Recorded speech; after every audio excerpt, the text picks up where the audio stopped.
When are you leaving? Kailan na yung para sa ano mo, family vacation? December 30 po, balik po ako ng January 14.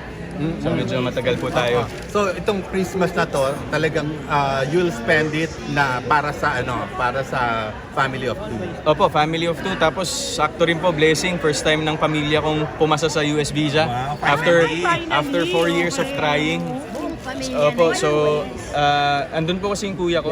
Tsaka yung kapatid po ng ano, yung kapatid po ng tatay ko. So Ilan kayo bale? Bale, 5 po kaming lilipad. Ako po, tatay ko, yung dalawa kong kapatid na babae, tsaka yung pinsan ko po. 5 po kaming lilipad sa December 30. Sabi mo nga, Alden, your grandparents are getting old. Yes po. That's why you want to spend more time with them. Yes, so yung Christmas po, after the cinema tour, first Christmas po yata to ulit after the pandemic na I will spend it with them.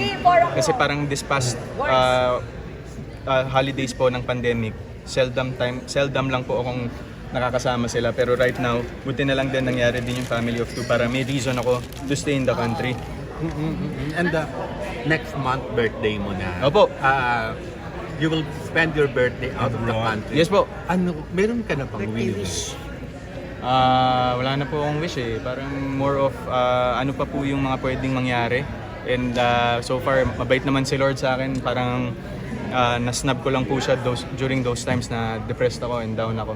So baka yun po yung kailangan kong mas gawin, mas lalimin pa yung relationship ko with him again.